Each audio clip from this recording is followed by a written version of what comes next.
Hey everybody, it's Gwen Forsey, the Socialite, and I'm sharing something a little bit different today.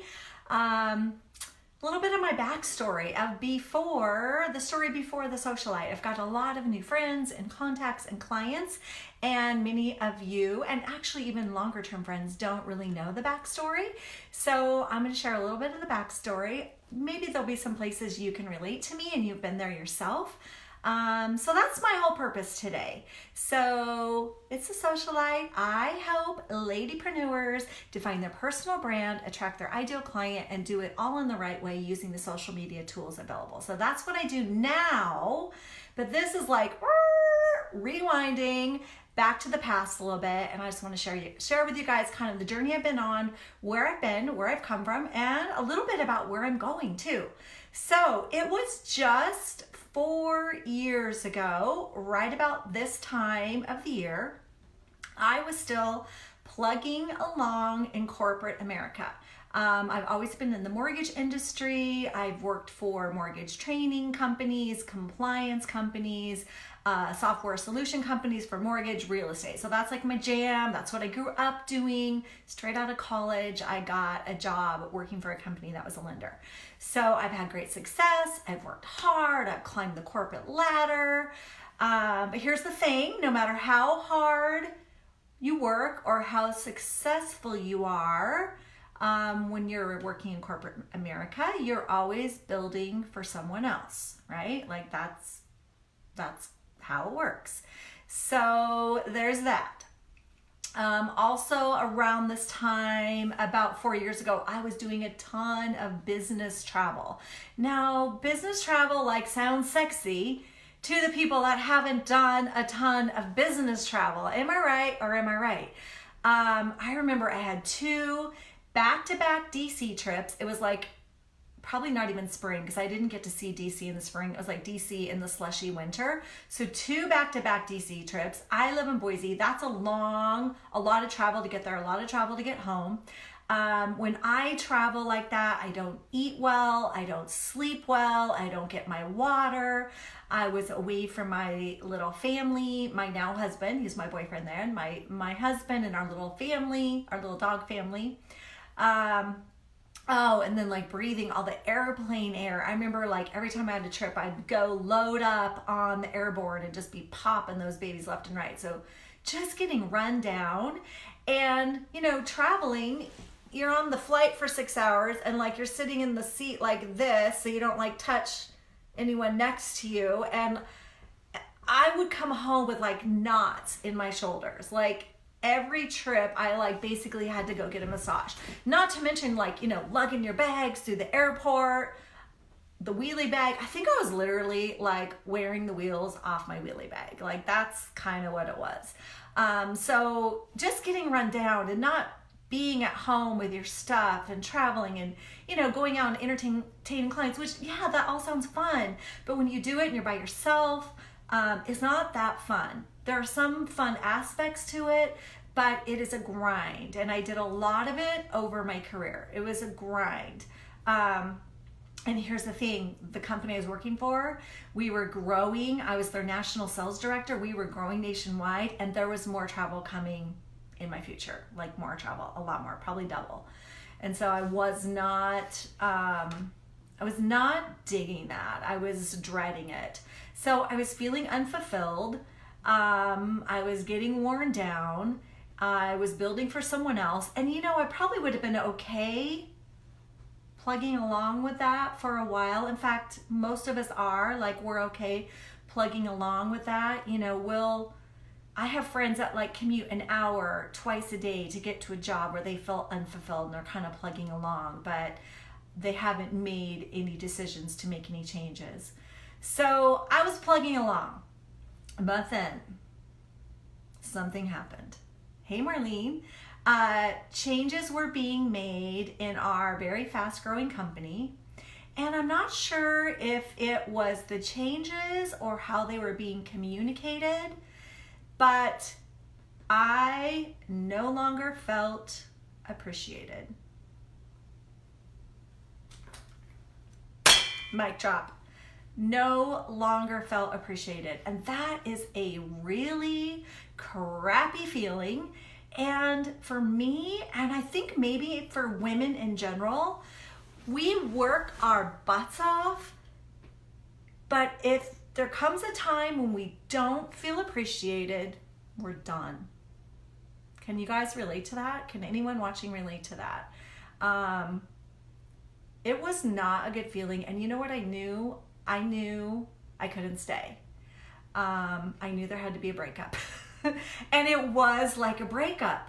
But here's the thing, I had this internal struggle. I want to build something of my own, never have that sickening feeling of not feeling appreciated, only travel when I choose to, leave a legacy, make more impact. I wanted all those things.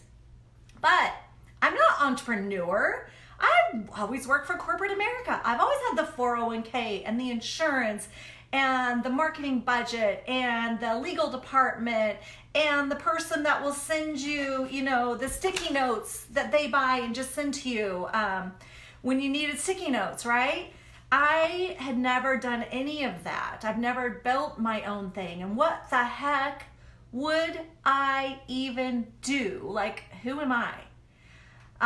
So it was this internal struggle. I knew I couldn't stay. I knew I wanted to do something different. I didn't want to work with clients I didn't want to work with, and I didn't want to feel ever unappreciated again and be sitting in this exact same spot that I was that time 4 years ago. So I did break up. It was like a breakup, the whole thing, it's you, it's not me, it's me, it's not you. Yeah, it was like that. We remained friends because they were great people. I wasn't in love anymore. And there was a time when I was in love. So I wasn't in love anymore. And I knew I had to break up. So I set out on this journey. I kind of took some time and I reflected back. What have I loved in my career? I love coaching. I love mentoring my team because I had, a team when I was a sales manager. Actually, part of my team was in Hawaii. So that was a really cool part of the gig. But there's more travel to Hawaii and back by yourself when you have no time to lay on the beach because you're working. I love talking to people. I love speaking in front of groups and crowds. I love training. I love helping others build their businesses, and I love social media. So I'm like, that's it. All this building, helping others build their business, and I'm gonna call it the Socialite. So I kind of created out of thin air, called it the Socialite. The funny thing is, a lot of my friends that have known me a long time would say, you've always been the Socialite, just now it's like on your business card, right? So I'm the Socialite. So now what does the Socialite do? So I took some time. I took about 4 months, I would say. I learned, I read, I listened, I consumed books and podcasts and trainings like a fiend. And honestly, I still do.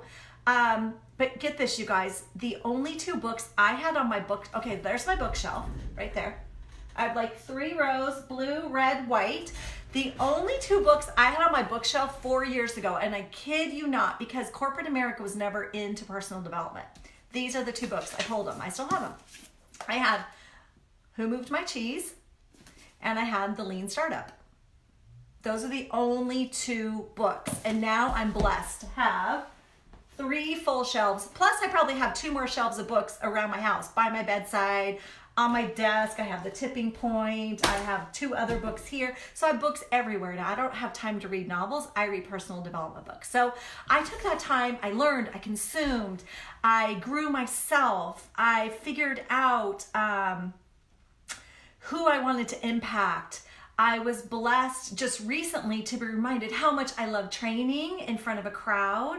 I was hired to do a training for a private company just in December, and I was on a buzz all day from that training. I loved it. So I'm doing more of that. I already have done a couple, and some of you have been there, and I have more coming and some different versions of those kinds of things coming. I want to impact more ladypreneurs that don't live near me and can't come to a live training. So I'm pumping up my online virtual coaching, and that's been amazing too.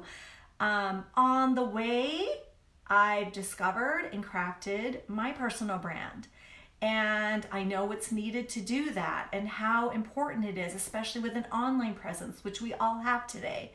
I know exactly who my ideal client is and how amazing it is when you can fill your business with ideal clients. Like, whoa. And I know some of you are there, some of you are working on that, some of you are just maybe thinking about it the first time when I just mentioned it. I've massively worked on my own personal brand, and I love to coach other ladypreneurs around that. So you see, like, it's actually interesting. My lady entrepreneurs, which that's my ideal client. It's my realtors. It's my lenders. It's my boss babes. I really just wanted to be like you and have control over my business and build what I wanted and be fulfilled and try new things. If this doesn't work, I can pivot and try something else. And if I don't love that, I can pivot and do something else. And then when I find the thing, like I just have been so blessed to find the things, the coaching, the mentoring, the personal development, I can go all in on those. And that's where I'm at now. So I just want to encourage some of you, if all it takes is to decide. That's what it was for me, a decision. Once you make that decision, all other options are gone. Just decide. So if you're kind of in flux right now, trying to decide something, whether it's about starting your own business or expanding the business you have or taking in a different direction or starting a side gig, just decide and then you must go for it. If you're trying to make a decision to go for it, I encourage you, just do it. There's a reason just do it is such a popular phrase. If you're already in it, but you're not sure where to go next, I encourage you to reach out for help. Women, we work differently than men. We are collaborative, at least the ones I want to work with. We're collaborative. We have an abundance mindset. Helping someone else doesn't dim our light. Those are the people I want to work with. So if you're one of those people, reach out. People will help you. Whether it's from me or someone else, reach out for help if you're just not sure where to go next or what you need. Sometimes, and I just did this for my own business, we have to step back. You know, we're working, grinding, doing this, doing that, hustle, and we don't see the gaps of maybe what we're missing or what we could do differently or better. So ask for help. That's part of what I do, but ask for help. There's other people that will help you. If you're still, this is a big one. If you're still working with pain in the butt clients because you haven't identified your ideal client or you haven't been brave enough to niche it down and narrow it down, and you're not speaking directly to them. So when you identify your ideal client like I have, I speak to my girls. I'm speaking to you ladies. I'm probably repelling the fellas. The fellas maybe aren't getting me, some of them do, but for the most part, no. I'm speaking to my ladypreneurs. That's my new title for you guys. You're like the badass ladypreneurs. I can help you with that. There are others that could help you too. Sit down and talk to your girlfriends that know your business. Ask them to help you identify your ideal client and then speak directly to them. Everything I'm doing, creating, brainstorming on my whiteboard, on my Post-it notes are for you guys. I'm building it exactly for you. I'm hoping to deliver it in exactly the way you want. But all this to tell you, I was where you are. Todd, that's how it works, right? I was where you guys were and maybe where you are. And I can help you get to where you want to be if you want that help. And if not, that's okay too. I just appreciate your support and following along and allowing me. Sometimes I come to you and I ask a question as like a test market. I so appreciate that and any feedback you give me. So all the amazing encouragement and feedback and support. Woo! It is freaking awesome. And I want all of that for all of you guys. So if you've ever received an email from me, there's big things coming. I'm not going to go into that now because they're not ready.